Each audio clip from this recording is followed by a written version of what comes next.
And his visit to China. Another sort of news, however, has emerged from the presidential quarter. We turn to Melissa Gardner at KZAB in Santa Fe with this breaking news. Melissa? Thanks, Richard. Today, a local Firefly girl accused the president of sexual misconduct. This photo of the president with the girls was taken during their recent tour of the White House. The girl claims that the sexual misconduct occurred inside the Oval Office. Her attorney says there are no plans yet to hold a press conference. Right now, folks in Santa Fe and the rest of America are waiting for a response from the White House on these harsh allegations. I mean, first of all, I don't think it has anything to do with, Clinton, and that we weren't chasing any specific thing about, the Clinton administration. In fact, that's why I never really show a president, period, because you don't want to put a face to a president. It's really the presidency as opposed to a specific president. And I do think it is more the media in terms of how much manipulation is taking place on a day-to-day basis, and to the point that we no longer are quite sure where reality is and those things which are fabricated. And it gets to be, I think, more sinister as time goes along, because you'll be able to do even more things, as we allude to in the movie, by digitally putting someone in another environment, so that if seeing is no longer believing, then where are we? And then we're really left to our own sense of morality, and how far does that play out?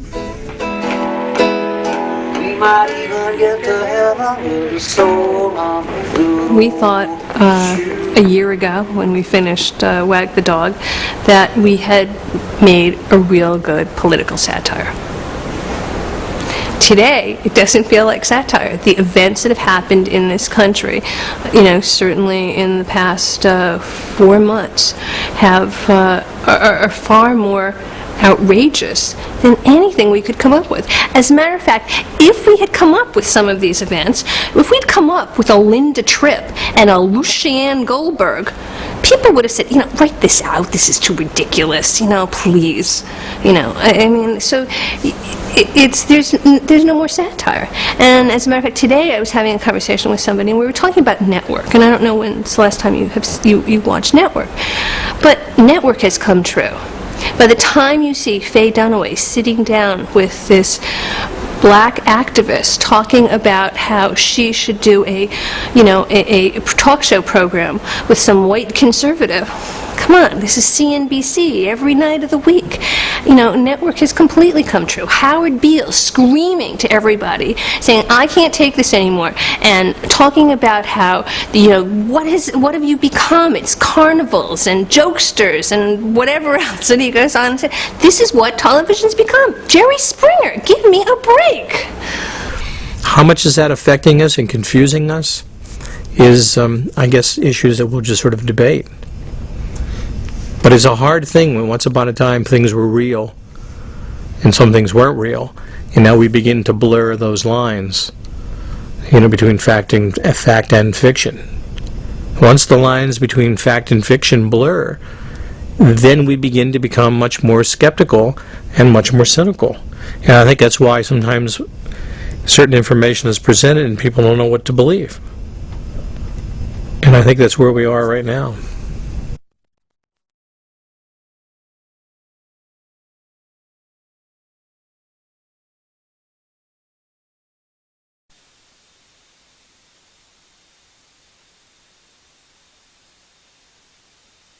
I do think that films like A Face in the Crowd and Wag the Dog really do a public service, because it's when I was talking about our kids being raised more cynically now, and seeing through a lot of the stuff that people used to just swallow whole. I think that films like that are a learning process. Just as Face in the Crowd was a warning, Wag the Dog gives us some insight as to how you could actually maybe start a war, which is incidentally not quite as far-fetched as it seems. All the way back to the Spanish-American War, a lot of people think that William Randolph Hearst, with his beating the drum for war and building up the atrocities and all this, and anti-Spain and Remember the Maine, all the rest of it, had a great deal to do with making that war. So it's happened through journalism. It's happened through radio. It's easier than ever to sell on television, which is so far the greatest means for selling commodities, whether it's beer or presidential candidates, almost interchangeably to what they hope of the gullible consumers. The political film has never been a popular genre, and it's always been very difficult to get a political film made. I mean, I don't even really consider The Manchurian Candidate a political film. I consider it a thriller. I really do. It's a melodrama, as is 7 Days in May. That has political overtones to it, yes. But certainly in the case of Manchurian Candidate, every studio in town had turned that picture down until we got Frank Sinatra. And Frank Sinatra was the biggest star of his time. So when he said he wanted to do it, it was very simple to get the financing from United Artists. But even after they saw the picture, they didn't believe in it. It wasn't until people had to tell them that it's really good that they finally got it. By that time, it was already out. 7 Days in May was a tough picture to get made. But because of the cast we had, Paramount did it. It's, as I say, I mean, I'm repeating myself, but it's never been easy.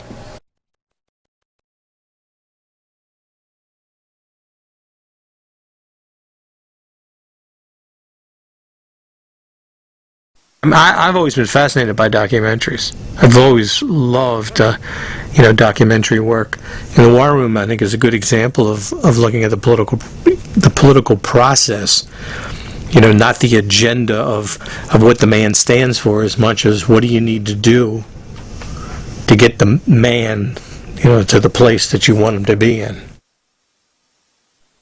Well, everybody's looking for a story to feed to the press that will, really hold the interest of, the viewers out there, because, they're all selling, cheese anyway, no matter what. And that's a little bit of the problem, with television and news, I know, but they work it on both sides. When we did The War Room, the campaign is in just as much of a battle to kind of sell their candidate. And I remember one instance in particular that we have in our film when all of a sudden someone came in with a videotape that showed that there were Bush campaign materials, posters and bumper stickers and all this kind of stuff being made in Brazil. Put the tape in the thing. And this is wonderful in the South. Look, if you listen to the tape, watch this. George Bush, as últimas pesquisas provocaram pelo menos grande susto. Com os democratas na frente, a já milionária e multicolorida campanha eleitoral americana vai ser ainda mais eficaz. A ordem do Partido Republicano tem... Yeah, why did he go to Brazil? I wanted to pay for it. It's James Brazilgate. Riogate. Oh, man. Hey, Kaya. Get me Susan Zerensky's number, please. With CBS? Susan Zerensky, please. James Carville. Huh?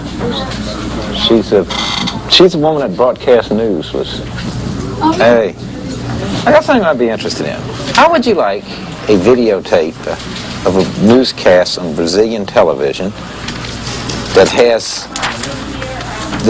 we believe the script goes something like this, with appropriate visuals of printing presses? The Republican campaign is what? But what it is that Bush is buying up to $10 million in printing in Brazil. And the Brazilian TV ran it. It's this huge printing presses with Bush Quayle material coming on. I mean, it's perfect for television. You know, I am so goddamn tired of this goddamn double standards where the press lets these sons of bitches get away with murder in every little thing that we do. Clinton's numbers don't add up. Clinton's numbers don't add up. Fucking true. You know? Unbelievable. If we say 50 plus 50 is 104, and they say 50 plus 50 is 104,000, they'll say, well, both of them are stretching the numbers a little bit. Hello? Yeah. Exactly. All the goddamn stories. They're not going with the story. They're printing the shit, you know. I think that they've given up on it now, Governor.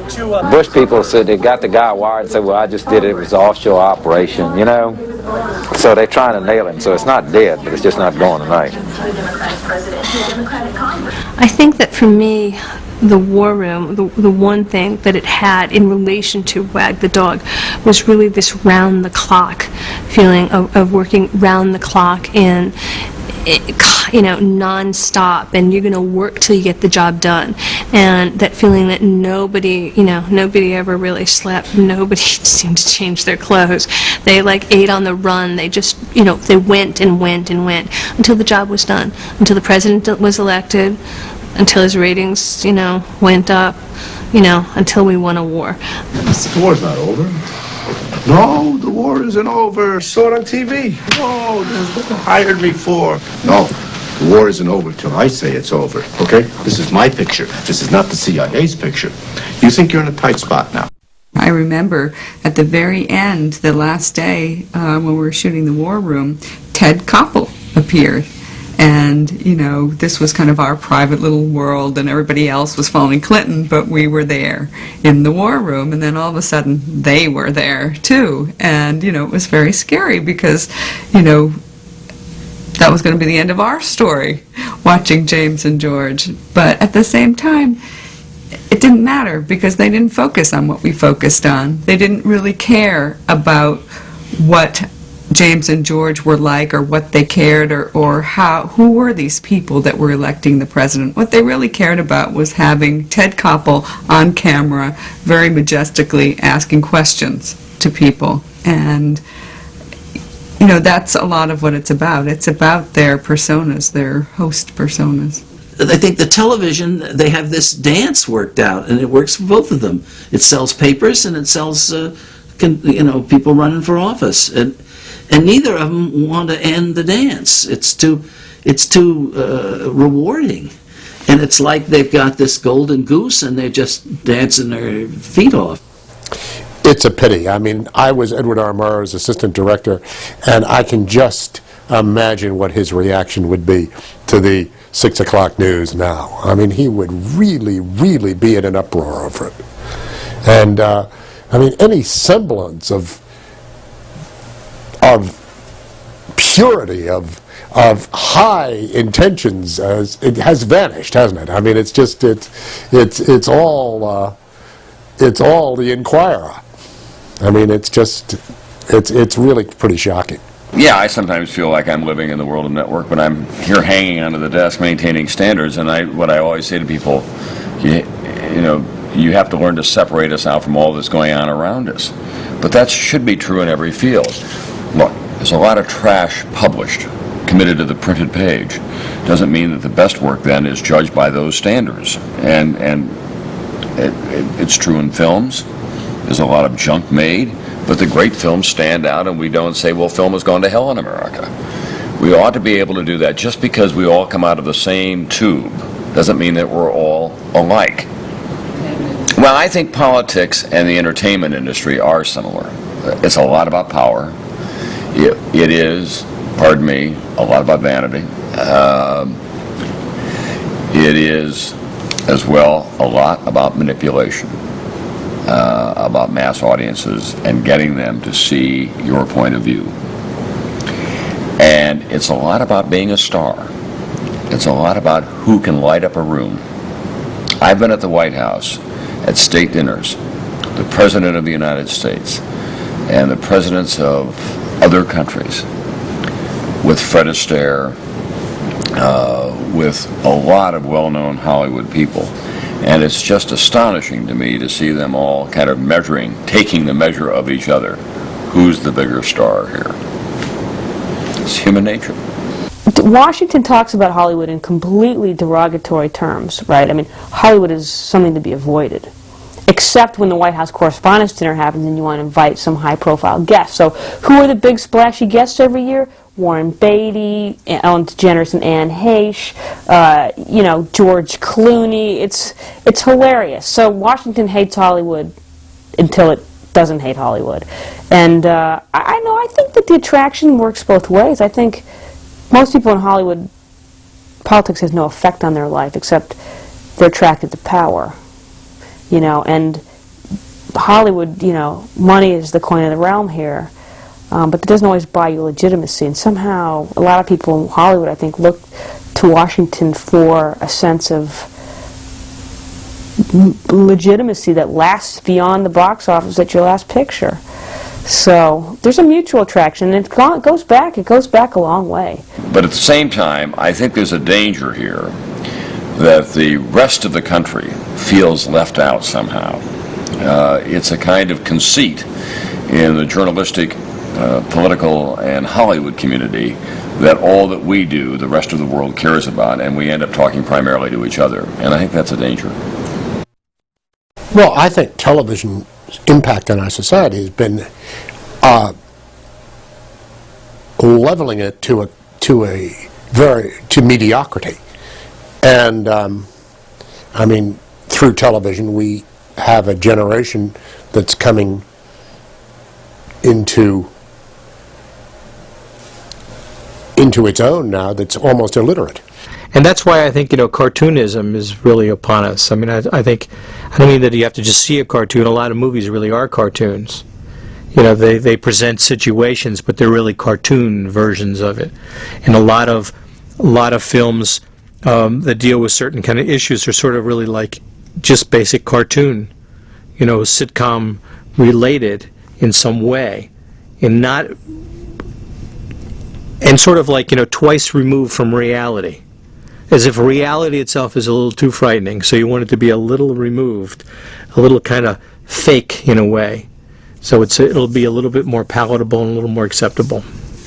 I said to Elia that because of the impact of television, I really thought that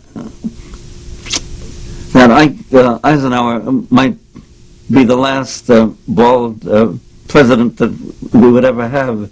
I didn't think that we could have a president who didn't have hair, who wasn't a television personality. I think that there is a lot of comment about the line between news and entertainment dissolving. But the fact of the matter is it was always a blurred line. You go back to the early days of newspaper in this century, in this country, Hearst was one of the great showmen of our time. He sold newspapers with a composition of the front page. The problem is that people always want to use just the good gray lady of the New York Times as their standard, when in fact journalism is a much broader spectrum than that. Then you move along. Radio in the earliest days had H.V. Van Kaltenborn, who had a very dramatic, kind of almost Shakespearean reading style. Lowell Thomas was one of the most popular broadcasters of all time. He was a great showman. So the line was blurred then. The most successful early television evening news program was Huntley and Brinkley. People didn't watch just for the content. They loved the casting. These two people played off each other with a kind of showbiz chemistry.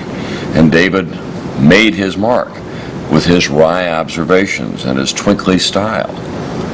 So it's always been the case. Edward R. Murrow, one of the founding fathers of television news, appeared on camera in Savile Row suits with a cigarette dramatically lit and off to the side, enveloped in a cloud of smoke, using language I couldn't use on the air now because I would be accused of being self-important and above the heads of my audience. So the line has always been... The movie's point is that the process has become a joke, right? I mean, you can't believe anything you see. I think, I personally think a lot of it's driven by changing technology.